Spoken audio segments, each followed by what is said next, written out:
Hello friends, good morning all of you. છેલ્લે આપણે કેટલાક એક સંયોજક, દ્વિસંયોજક અને ત્રિસંયોજક ધન મૂલકો અને ઋણ મૂલકો કોને કહેવાય એના ઉદાહરણ આપેલા. હવે એનો ઉપયોગ કરી જુદા જુદા રાસાયણિક સંયોજનોના આણ્વીય સૂત્રો અથવા અણુસૂત્રો બનાવતા શીખવાના છે. કોઈ પણ રાસાયણિક સંયોજનનું અણુસૂત્ર બનાવવું હોય તો સૌપ્રથમ તો તમને ધનાયન અને ઋણાયનની સંયોજકતા ખ્યાલ હોવો જોઈએ. એટલે મેં તમને ગયા વખતે જે આખો સંયોજકતા ચાર્ટ જે આપેલો ધનાયન અને ઋણાયનનો એ તો તમને બધાને મોઢે હોવો જોશે. તો એના ઉપરથી જ તમે અણુસૂત્ર બનાવી શકશો. પહેલા થોડા ઉદાહરણ તમને સમજાવું છું અને પછી આપણે એની પ્રેક્ટિસ કરશું. તો ધારો કે હું તમને એક રાસાયણિક સંયોજન આપું છું અને એનું અણુસૂત્ર બનાવવું છે. સૌથી પહેલું સિમ્પલ ઉદાહરણ લઈએ. ધારો કે સોડિયમ ક્લોરાઇડ. Sodium chloride. આમ તો બધાને સોડિયમ ક્લોરાઇડનું અણુસૂત્ર તો આવડતું જ હોય, પણ આપણે નિયમ પ્રમાણે કઈ રીતે બનાવવું એ સમજવાનું છે. તો તમને ખ્યાલ છે બધાને સોડિયમ એક સંયોજક ધનાયન છે, Na+. યાદ તો ક્લોરાઇડ એક સંયોજક ઋણાયન છે, Cl-. હવે જો ધનાયન અને ઋણાયન બંનેની સંયોજકતા સરખી હોય, આ એક સંયોજક, આ પણ એક સંયોજક, એટલે બંનેની સંયોજકતા જો સરખી હોય તો તમારે માત્ર આ ધનાયન અને ઋણાયનને ખાલી જોડી દેવાના. એટલે એક ધનાયનની સાથે એક ઋણાયન જોડાય તો એક Na+ અને એક Cl-, એટલે સૂત્ર બને એનું NaCl. એટલે ખાસ યાદ રાખજો કે ધનાયન અને ઋણાયનની સંયોજકતા સરખી હોય તો જ આ અણુ તટસ્થ બને. કારણ કે ધનાયન એક સંયોજક છે એટલે એનો વીજભાર +1, ઋણાયન પણ એક સંયોજક છે એટલે એનો વીજભાર -1, તો +1 અને -1 એટલે આ જે અણુ બનશે એ તટસ્થ બને. હવે બહુ મહત્વનું બીજું ઉદાહરણ આપું. Sodium oxide. ચાલો, સોડિયમ ઓક્સાઇડ. ફરી એકવાર સોડિયમ એટલે Na+, ઓક્સાઇડ એટલે તમને યાદ હોવું જોઈએ કે ઓક્સાઇડ એટલે O2-, દ્વિસંયોજક ઋણાયન છે. હવે બરાબર જોજો, ધનાયન છે એક સંયોજક છે, ઋણાયન છે દ્વિસંયોજક છે. તો જો મેં તમને ધનાયન અને ઋણાયનની સંયોજકતા જુદી જુદી આપેલી હોય તો તમારે ધનાયન અને ઋણાયન લખી અને એનો તમારે ક્રોસ ગુણાકાર કરવાનો છે. ક્રોસ ગુણાકારનો અર્થ એવો કરજો કે ધનાયન કેટલા લેવાના, તો કે ઋણાયનની સંયોજકતા જેટલા, અને ઋણાયન કેટલા લેવાના, તો કે ધનાયનની સંયોજકતા જેટલા. તો આનું સૂત્ર શું લખાશે? ધનાયન કેટલા લેશો? ઋણાયનની સંયોજકતા 2 એટલે Na2, અને ઋણાયન એ ધનાયનની સંયોજકતા જેટલા 1 એટલે એનું સૂત્ર બનશે Na2O. તો આને કહેવાય સોડિયમ ઓક્સાઇડ. એટલે તમે જો અહીંયા 2 Na+ ની હારે એક O2- જોડાવો, કારણ કે તો જ અણુ તટસ્થ બને. તમે વિચારો O2- હોય તો ઋણ વીજભાર 2- છે, તો ધન વીજભાર તો 2+ થવું જોઈએ ને. તો 2+ ક્યારે થાય? 2 Na+ જોડાય તો આ સોડિયમ ઓક્સાઇડ. હજી આગળ એક ઉદાહરણ તમને આપું. ધારો કે સોડિયમ નાઇટ્રાઇડ. Sodium nitride. ચાલો, સોડિયમ એટલે Na+, નાઇટ્રાઇડ એટલે યાદ હોય તો N3-. ત્રિસંયોજક ઋણાયન તમને આપ્યો નાઇટ્રાઇડ. તો આવા ધનાયન અને ઋણાયન તમને મેં અગાઉ જે ચાર્ટ આપ્યો એમાં જે ઘણા બધા ઉદાહરણ આપ્યા એ બધા તમને મોઢે હોવા જોઈએ. બસ હવે ધનાયન અને ઋણાયનની સંયોજકતા જુદી જુદી હોય તો તમારે આમ ક્રોસમાં લઈ લેવાના. ધનાયન કેટલા લેવાના? ઋણાયનની સંયોજકતા જેટલા. ઋણાયન કેટલા લેવાના? ધનાયનની સંયોજકતા જેટલા. તો સોડિયમ અહીંયા લેવાના 3. એટલે આનું સૂત્ર શું બનશે? તો કે Na3 અને ઋણાયન કેટલા લેશો? તો કે 1. એટલે સૂત્ર બનશે એનું Na3N. તો આનું નામ હોય સોડિયમ નાઇટ્રાઇડ. નાઇટ્રાઇડ N3- છે. વીજભાર 3- છે ઋણાયન. એટલે ધનાયનનો કુલ ધન વીજભાર કેટલો થવો જોઈએ? 3+ થવો જોઈએ. એટલે અહીંયા 3 Na+ જોડવા પડે. તો આ રીતે મિત્રો જો તમને ધનાયન અને ઋણાયન ની સંયોજકતા ખ્યાલ હશે તો તમે આવા સૂત્રો બહુ જ સરળતાથી બનાવી શકશો. હજી થોડા નવા ઉદાહરણ સમજાવો. ધારો કે એલ્યુમિનિયમ ક્લોરાઇડ. આમ તો હવે એલ્યુમિનિયમ ક્લોરાઇડ બોલીએ એના ઉપરથી તમને સીધો ખ્યાલ આવી જાય, પણ આપણે નિયમ પ્રમાણે બનાવવું છે. તો એલ્યુમિનિયમ એટલે Al3+, યાદ હોય તો ત્રિસંયોજક ધનાયન છે, અને ક્લોરાઇડ Cl-. ધનાયન અને ઋણાયનની સંયોજકતા જુદી જુદી આવે એટલે તમારે ક્રોસમાં લઈ લેવાના. ધનાયન ઋણાયનની સંયોજકતા જેટલા લેવાના, ઋણાયન ધનાયનની સંયોજકતા જેટલા. તો અહીંયા એલ્યુમિનિયમ કેટલા લેવાના? 1. પણ ક્લોરીન કેટલા લેવાના? 3. એટલે આનું અણુસૂત્ર શું બનશે? AlCl3. નામ આનો પાસે એલ્યુમિનિયમ ક્લોરાઇડ. જો નામમાં તો માત્ર પહેલા ધનાયનનું નામ અને પછી ઋણાયનનું નામ એટલે એલ્યુમિનિયમ ક્લોરાઇડ. આવું બીજું ઉદાહરણ તમે 10મા ધોરણમાં ભણીને આવો છો, એલ્યુમિનિયમ ઓક્સાઇડ. ચાલો એલ્યુમિનિયમ ઓક્સાઇડનું અણુસૂત્ર વિચારો. તો એલ્યુમિનિયમ તો 3+ જ હોવાનો, ઓક્સાઇડ O2- હોવાનો. તો ધનાયન અને ઋણાયન જુઓ બેની સંયોજકતા જુદી જુદી છે. તો તમે આમ ક્રોસમાં લેશો તો ધનાયન તમારે કેટલા લેવાના? ઋણાયનની સંયોજકતા જેટલા, અને ઋણાયન ધનાયનની સંયોજકતા જેટલા. એટલે આનું સૂત્ર શું બનશે? Al2 oxygen 3 Al2O3.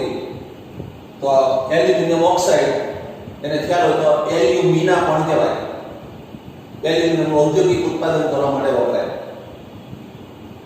હવે બરાબર ધ્યાન આપજો કે એલ્યુમિનિયમ ઓક્સાઇડમાં 2 એલ્યુમિનિયમ અને 3 ઓક્સિજન છે. એનું કારણ એ અણુ તટસ્થ બને. બરાબર વિચારો, એક એલ્યુમિનિયમનો વીજભાર 3+ હોય તો 2 એલ્યુમિનિયમ કેટલો થવાનો? 6+. 2 એલ્યુમિનિયમનો વીજભાર કેટલો થાય? +6. એક ઓક્સિજન 2- તો 3 ઓક્સિજન હોય તો -6, અને તો જ અણુ તટસ્થ બને. એટલે આમ ક્રોસ લેવાનું કારણ શું કે અણુ જે બને એ તટસ્થ હોવો જોઈએ. ફરી એકવાર, એલ્યુમિનિયમ નાઇટ્રાઇડ. ચાલો બરાબર વિચારો બધા. એલ્યુમિનિયમ નાઇટ્રાઇડ નું સૂત્ર શું બને? તો એલ્યુમિનિયમ એટલે Al3+, નાઇટ્રાઇડ હમણાં તમને સમજાવ્યું N3-. હવે અહીંયા માર્ક કરો કે ધનાયન અને ઋણાયન બંનેની સંયોજકતા સરખી છે. ધનાયન ત્રિસંયોજક, ઋણાયન પણ ત્રિસંયોજક. તો જો બેની સંયોજકતા સરખી હોય તો માત્ર એક ધનાયનની સાથે એક ઋણાયન જોડી દેવાનું. એટલે આનું સાવ સિમ્પલ સૂત્ર બનશે Aln, એલ્યુમિનિયમ નાઇટ્રાઇડ. એક ધનાયન સાથે એક ઋણાયન, કારણ કે આ 3+, એમાં 3- આવે એટલે તટસ્થ અણુ બની જશે. તો તમે જોઈ શકો છો કે જો તમને માત્ર ધનાયન અને ઋણાયન ની સંયોજકતાનો આઈડિયા હોય તો અણુસૂત્ર બનાવવા ખૂબ જ સહેલા છે. તો મિત્રો હવે મેં બોર્ડમાં થોડા વધારાના પદાર્થના નામ આપ્યા છે, એના હવે આપણે અણુસૂત્ર બનાવવાના છે. ચાલો ફરી એકવાર આપણે વિચારીએ. સૌથી પહેલું વાંચો લિથિયમ ક્લોરાઇડ. હવે મોઢે બનાવતા શીખવાનું. Lithium chloride. ચાલો લિથિયમની સંયોજકતા કેટલી? તો કે યાદ તો 1 એટલે Li+ હોય, અને ક્લોરાઇડ Cl માઈનસ, તો લિથિયમ પ્લસ બનશે, ક્લોરાઇડ Cl માઈનસ છે, એક ધનાય એટલે એક ઋણાય, બે ને જોડી દો એટલે એનું સૂત્ર લખાશે LiCl. તો લિથિયમ ક્લોરાઇડ નું અણુસૂત્ર. અણુસૂત્ર ઉપરથી નામ આપવું તો બહુ સહેલું, માત્ર પેલા ધનાયનું નામ અને પછી ઋણાયનું નામ. એલ્યુમિનિયમ ક્લોરાઇડ, એલ્યુમિનિયમ બ્રોમાઇડ, એટલે લિથિયમ ક્લોરાઇડ. ચાલો બીજું ઉદાહરણ છે સોડિયમ નાઇટ્રાઇટ. હવે યાદ કરવું પડશે, સોડિયમ Na+ હોય, નાઇટ્રાઇટ કોને કહેવાય? તો યાદ કરો, નાઇટ્રાઇટ એટલે NO2-. જો આ ભૂલ ન થવી જોઈએ. નાઇટ્રાઇડ એટલે N3- અને નાઇટ્રાઇટ એટલે NO2-. હવે ધનાય અને ઋણાયની સંયોજકતા જો સરખી છે, એ ધનાય અને ઋણાય, તો એનું સૂત્ર બનશે NaNO2 સોડિયમ નાઇટ્રાઇટ. ચાલો ત્યારબાદ ત્રીજું પોટેશિયમ ફોસ્ફેટ. પોટેશિયમ યાદ તો K+, ફોસ્ફેટ કોને લીધું તો PO4 3-. PO4 3- એટલે ફોસ્ફેટ. હવે તમે વિચારો, ધનાયન એક સંયોજક છે, ઋણાયન ત્રિસંયોજક છે, તો આનું સૂત્ર કેમ બનાવશો? ક્રોસ ગુણાકાર.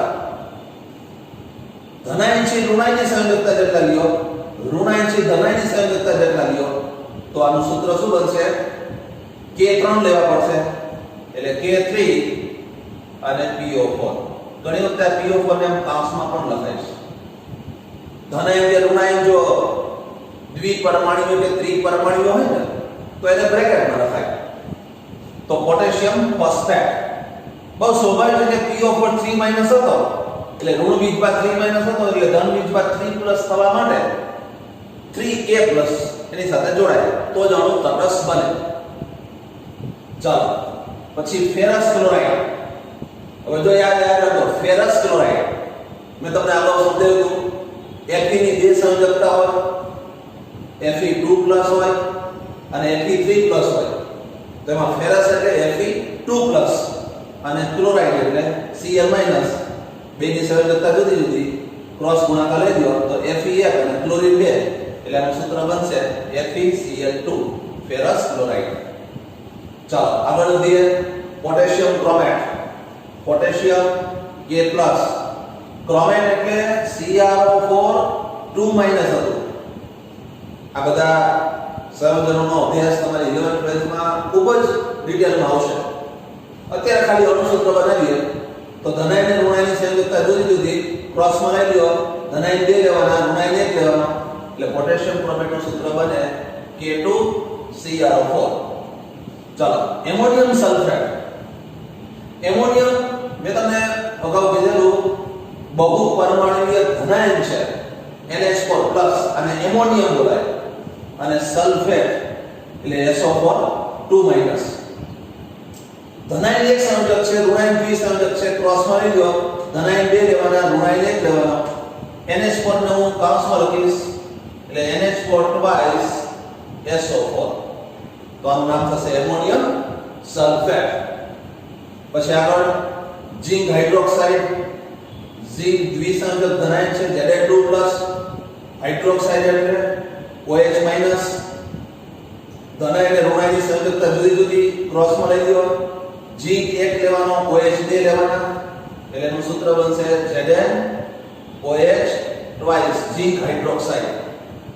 Next sodium carbonate. બહુ સિમ્પલ છે, તમે અત્યાર સુધી યાદ રાખેલું હશે, પણ હવે એવું કઈ ગોખવાની જરૂર નથી, મનોમન યાદ કરી બનાવી લેવાનું. સોડિયમ કાર્બોનેટ એટલે યાદ કરવાનું કે સોડિયમ તો કે એક સંયોજક Na+, કાર્બોનેટ એટલે CO3 2- દ્વિસંયોજક, તો Na+ અને CO3 2- ક્રોસમાં લઈ લો, સોડિયમ 2 લઈ લો, CO3 1 લઈ લો, એટલે સૂત્ર બને એનું Na2CO3 સોડિયમ કાર્બોનેટ. ચાલો ક્યુપ્રસ ઓક્સાઇડ. જો ક્યુપ્રસ અને ક્યુપ્રિકમાં ભૂલ ન થાય, ક્યુપ્રસ મને કીધું કોપરની બે અલગ અલગ સંયોજકતા હોય, Cu+ હોય અને Cu2+ હોય. એક જ તત્વની બે સંયોજકતા જાણીતી હોય ને, ત્યારે જે ઓછી સંયોજકતા હોય એમાં પાછળ રસ લાગે અને જે વધુ સંયોજકતા હોય એમાં ઈક લાગે. જેમ હમણાં તમને કીધું કે Fe માં Fe2+ ને Fe3+ હોય, તો Fe2+ ને ફેરસ અને Fe3+ ને ફેરિક. એમ કોપરમાં કોપર 1+ ને Q+, કોપર 2+ ને Q'. તો Q+ એટલે Cu+ અને ઓક્સાઇડ એટલે O2-. તો જો અહીંયા ધનાય અને ઋણાયની સંયુક્તતા જુદી જુદી છે, ક્રોસમાં લેવાના. કોપર બી લેવાના, ઓક્સિજન એક લેવાનો, એટલે એનું સૂત્ર બનશે Cu2O, Q+ ઓક્સાઇડ. અને છેલ્લે ક્યુપ્રિક ઓક્સાઇડ. ક્યુપ્રિક કોને કીધું હતું? તો ક્યુપ્રિક એટલે Cu2+ હોય અને ઓક્સાઇડ તો O2- જ હોવાનો. બેની સંયોજકતા સરખી, એક ધનાયની સાથે એક ઋણાયન જોડો એટલે સૂત્ર બને એનું CuO, ક્યુપ્રિક ઓક્સાઇડ. તો તમે જોઈ શકો છો કે આવા તમને નામ આપ્યા હોય તો એના ઉપરથી તમારે એના અણુસૂત્ર લખવા હોય તો માત્ર એમાં આવેલા ધનાયન અને ઋણાયનની સંયોજકતાનો તમને ખ્યાલ હોવો જોઈએ. તો જો આ ઇનઓર્ગેનિક કેમિસ્ટ્રીમાં તમારે જ્યારે સમીકરણ લખવાના આવશે ત્યારે તમને આનો ખૂબ જ ઉપયોગ આવશે. ગોખવું નહીં પડે. જો તમે દરેક મુદ્દાને સમજીને તૈયાર કરશો ને તો કેમિસ્ટ્રી ગોખવું નહીં પડે. તો અહીંયા બેઝિક કેમિસ્ટ્રીમાં ફરી પાછો એક નવો ટોપિક લીધો આપણે કે રાસાયણિક સંયોજનોના અણુસૂત્રો કેમ બનાવવા.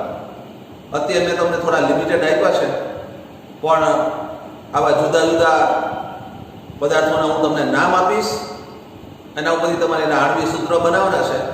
તો એ તમે હવે તમારી રીતે પ્રેક્ટિસ કરજો. નોટ બનાવવાનું ખાસ રાખજો. જેટલા તમને હું પ્રેક્ટિસ માટે આપું, હું તમને બધાના નામ આપીશ, જુદા જુદા આવા રાસાયણિક સંયોજનોના નામ આપીશ, એની સામે એના આણ્વિક સૂત્ર લખવાના છે. માત્ર તમારે ગયા વખતનો જે સંયોજકતા ચાર્ટ કહેવાય, ધન મૂલકો અને ઋણ મૂલકો, એ જ ખાલી યાદ રાખવાના છે. એટલે એનો ઉપયોગ કરી નોટમાં તમારી જાતે બનાવજો અને પછી ચેક કરજો.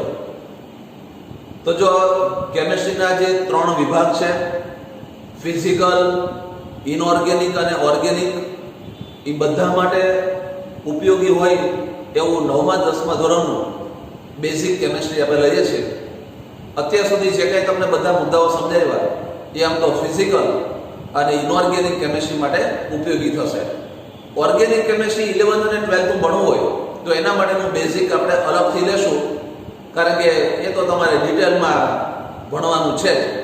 થોડું ઘણું તમે 10મા ધોરણમાં પણ ઓર્ગેનિક કેમિસ્ટ્રી અમુક ભણીને આવ્યા છો, પણ એની હમણાં આપણે કાંઈ જરૂર નથી. ચાલો હવે બેઝિક કેમિસ્ટ્રીમાં હજી એક ખૂબ મહત્વનો ટોપિક તમને સમજાવો છે કે તમને હું કોઈ એક રાસાયણિક પ્રક્રિયાને શબ્દોમાં લખીને આપું તો એનું સમીકરણ કેમ બનાવવું. તમને હું એક રાસાયણિક પ્રક્રિયાની શબ્દોમાં માહિતી આપું, એ શબ્દોમાં જે માહિતી આપું છું એને તમારે સમીકરણ રૂપે લખવી હોય તો કેમ લખવી એ હવે આપણે સમજવાનું છે, કે જે આપણે હવે નેક્સ્ટ ટાઈમ લેશું. આજે અહીં સુધી રાખીએ છીએ. Thank you very much.